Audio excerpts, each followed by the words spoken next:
Since the beginning of the Nintendo Switch's life, ports and remasters have been a staple of its game library. As time went on though, the Switch gradually got its own collection of brand new games never before featured anywhere else, and overall the console, as it stands now, has a very nice balance of both new and remastered games. With the recent September 2023 Nintendo Direct though, it seems as if the remaster is certainly back in style, and with Wii U games that are still available to be ported over running thin, Nintendo has had to look to other consoles to sort of get their inspiration for remasters. Although it is the 40th anniversary of the Famicom, so I'm still waiting for that NES Remix Pack port over to the Switch. But regardless, Nintendo has certainly no shortage of ideas on games they want to bring back from the past. Super Mario RPG is of course a big one, which had just been announced a few months prior, and that's certainly a game that I never thought we would see again. I have friends who say that as well. Friend who had just beat the original Super Nintendo version, figuring there's no way we're ever gonna see Nintendo touch this game again. Of course, with the involvement of Square, just who would think you'd ever see a remaster of Super Mario RPG, and yet here it comes. So you would think, all right, well, Nintendo's doing that. That's kind of going to be it for a little bit in terms of the remasters. But no, as we saw at the beginning of the recent Direct, Mario vs. Donkey Kong from the Game Boy Advance. I absolutely loved this game when it first came out. Definitely a throwback to the Game Boy Donkey Kong, which had Mario doing handstands and flips and collecting keys, opening doors. This was such a cool way to bring that style of gameplay back, but then for whatever reason, in the future Mario vs. Donkey Kong games, they completely changed it. You didn't play as Mario anymore, you were just moving around pieces on the map to try and get mini Marios to their goal. It wasn't bad, but it certainly wasn't the sequel I was hoping for after just loving that original Mario vs. Donkey Kong so much. So to see Nintendo going back to that, really, really cool. And then what was definitely one of my favorite announcements from this Direct, the Paper Mario Thousand Year Door Remaster. My mind was just absolutely blown. This, along with Mario vs. Donkey Kong, are very interesting games to see because of just the direction that both these series ended up taking, as I mentioned with Mario vs. Donkey Kong, or as many people no doubt know with Paper Mario, just the whole like abandoning the RPG aspects of it, abandoning the story, abandoning the original characters, just making it kind of an adventure game where you run around, and if you get into a battle accidentally every now and then, just run away because they're completely pointless. So to see Nintendo kind of go back to that original Mario vs. Donkey Kong gameplay, go back to a Paper Mario game that had that original RPG story-driven, just beautiful, interactive, immersive, creative universe. And what does it mean for the future of these series then? Maybe there is hope that we'll see some new Mario vs. Donkey Kong content in the future in the style of those first games, and maybe, finally, maybe we'll see a new Paper Mario game in the style of those first two, if they're willing to acknowledge the existence of those two games finally, which it seemed like for years they just, they wanted to pretend that those earlier Paper Mario games never happened, which was so sad. In terms of Mario vs. Donkey Kong though, there actually were Japanese exclusive e-reader levels released, so it'll be really cool to see if those are included. And also I think there's already indication that there will be some new content added into the Thousand Year Door Remaster. So yes, finally, new RPG styled Paper Mario content for the first time in like 20 years. I'm just so hyped for this. It's gonna be fantastic. People have been asking for this. You know, you ask why didn't they do the first one, and I guess because that's already on Nintendo Switch Online, so they figured that's there, we'll remake the second one, and I guess that also means that Mario vs. Donkey Kong probably won't be going to Nintendo Switch Online, but they put Link's Awakening on Nintendo Switch Online Game Boy app, despite the fact that that had a remake. So, you know, typical Nintendo stuff, who knows what they're thinking, but just wow, a couple of really out of nowhere announcements today that really impressed me. But speaking of out of nowhere announcements, right up there with Paper Mario and Thousand Year Door, likely tied for my absolute favorite thing that was announced during the September 2023 Direct, is a game that's probably no one else had on their radar, no one else is worried about whatsoever, and that is the Another Code Collection, Recollection. Oh my gosh, that's going to be so cool. And if you've been following my channel for a few months now, you'll know I uploaded a video where I talked about emailing Nintendo in 2023. I showed off some emails that I sent them back in 2006 and the responses that I got. And then at the end of that video, I sent one in 2023. And the content of that email was about game properties that had belonged to the company Sing. So the Hotel Dusk, Last Window games featuring Kyle Hyde, as well as Another Code and Another Code R, just these series that unfortunately with Sing going defunct and Nintendo got the properties, but they were clearly not doing anything with them for about 15 years. But now all of a sudden out of nowhere, the two Another Code games getting that remaster treatment as well as a bundle on the Nintendo Switch. I just cannot believe it. I just could not believe it. It seemed like Nintendo had no interest in ever touching these series again. And here we are, and yet I emailed them back in April about if we would ever see Another Code again, and they never replied to that email. So I definitely don't expect in any way that my email influenced them to make this game. Maybe it did, but probably not. That would have been about 5 months ago, so I can't imagine, just what they're showing here.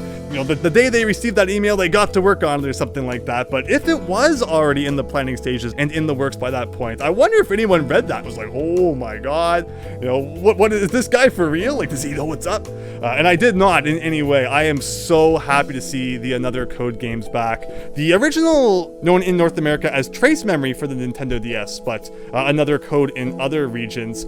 It was a little bit clunky. It was an earlier Nintendo DS game, but already just from the footage they're showing, it's really gonna get a beautiful remaster treatment and will likely be a much more enjoyable experience to play. And then Another Code R was only released in Europe and Japan on the Wii, and that is also a phenomenal game. I got the Japanese version actually originally, and I even bought I loved it so much, and my sister loved the Kyle Hyde game so much, Hotel Dusk and Last Window, I actually bought her the European version, said, here's my modded Wii, play this, you're gonna love it, and she absolutely did. And it's a phenomenal game too, so especially for those who, we never got the game in North America, so you haven't experienced it, you're gonna absolutely love it.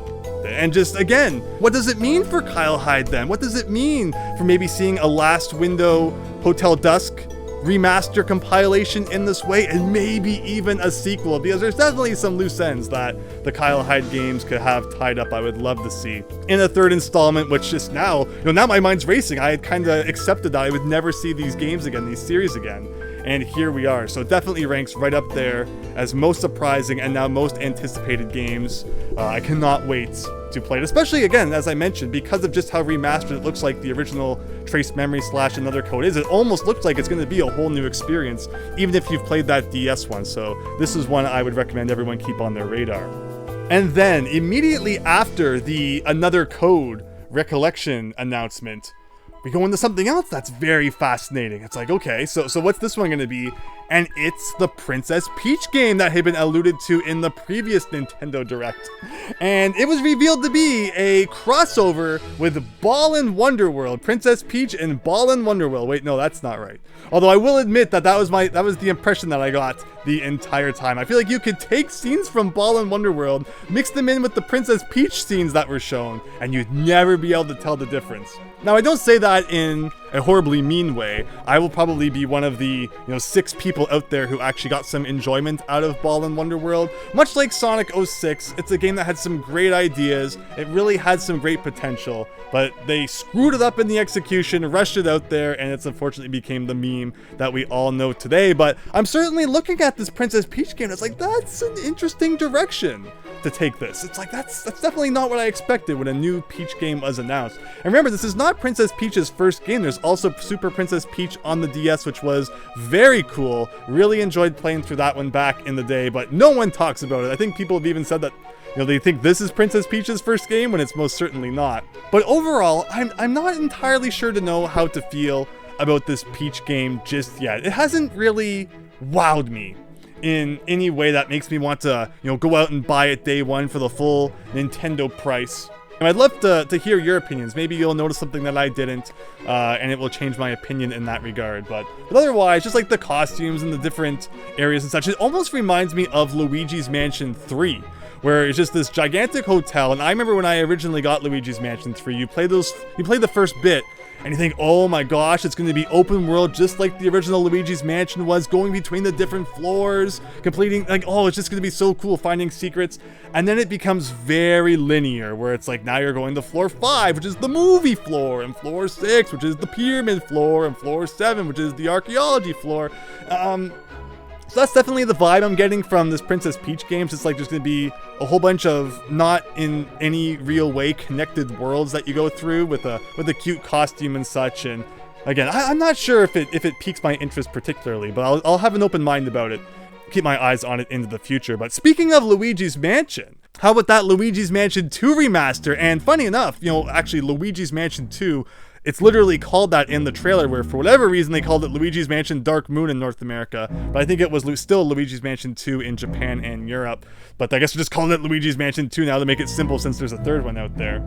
And this is fascinating. I wonder if they'll update it all to, again, maybe remove some of the linearity that you felt with the original release.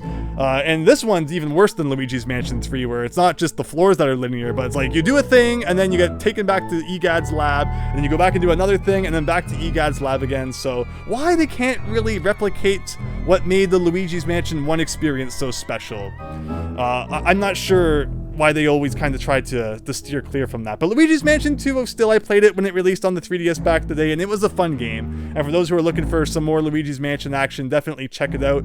But yeah, and the multiplayer features will be in there as well, which I didn't take too much advantage of, so this will hopefully be a good chance to do that again. But yeah, another remaster, cool to see. And yeah, nothing to complain about there.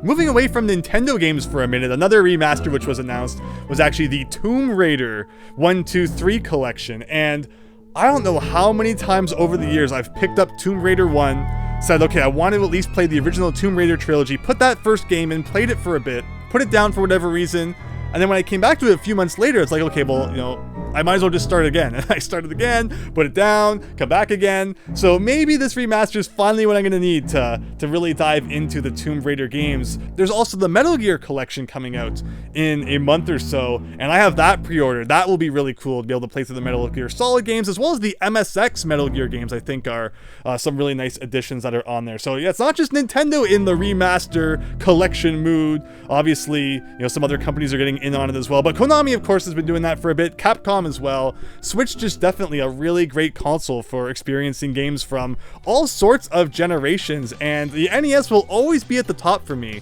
And then GameCube was second, but I think the Switch is definitely getting to a point where it's probably passing. Just how much I love the GameCube, probably because there's so many GameCube games on the Switch now. Come on, where's Billy Hatcher, Sega? Let's get on it. But yeah, there's just been so many cool announcements recently, and I didn't have high hopes going into this Nintendo Direct. I figure, Nintendo has announced so many things coming out this fall. Why are they going to announce things coming out next year and distract from the games coming out now? You figure they're just going to want to keep those games coming out in the next couple months on our minds, and then we can start fresh next year with some new releases. But no, they're like, putting all these things that aren't even coming out till next year out there. And yeah, I guess, it's distracting from things coming out during the holiday season. I don't know what's on their mind, but they're the ones with the billion-dollar business and not me, so I suppose I won't question it. Also, speaking of things that are coming up, how about Nintendo's new console? Lots of talk about that. Some people thought that it would be announced in this Direct, but I certainly wasn't seeing it that way. I personally believe it's going to be announced next fall. Next September or October, just as the Switch was announced in September and then released March the next year. I don't think Nintendo has ever announced and released a console in the same year. So if they want to break that trend, maybe they could announce the Switch in March of 2024 and then release it during around September for the holiday season 2024. But I personally see it still about, a year or so plus away.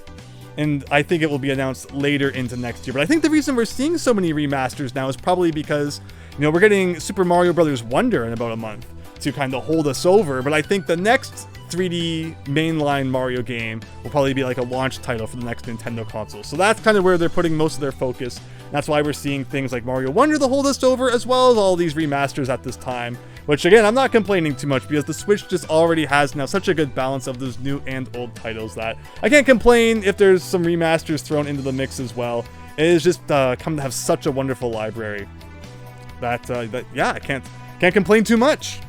With that though, I think we're going to start wrapping up in terms of what I wanted to discuss. There were some other things like F-Zero 99. By the time this video goes up, I'll probably have actually already done a stream of that, so you might want to check that out if you want to see more F-Zero 99. But, you know, Nintendo bringing back that Battle Royale retro game mashup, although I still don't understand why they killed Mario 35.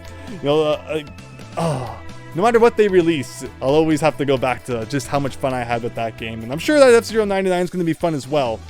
But I still don't understand their logic in getting rid of Mario 35. WarioWare, Smooth Moves, Move It Edition, looking pretty interesting. There was just a WarioWare game 2 years ago, so while this doesn't look too bad, I'm definitely feeling a little bit like, maybe overdoing it a little bit with the WarioWare games. And also the Mario Kart 8 last DLC pack, they didn't really show too much from it, and we knew it had to be released by the end of this year, so, you know, them saying that it's going to be released this holiday season wasn't really all that much of a shocker. But yeah, Wave 6 of that, the final one coming up, and we'll be sure to stream it once it comes out.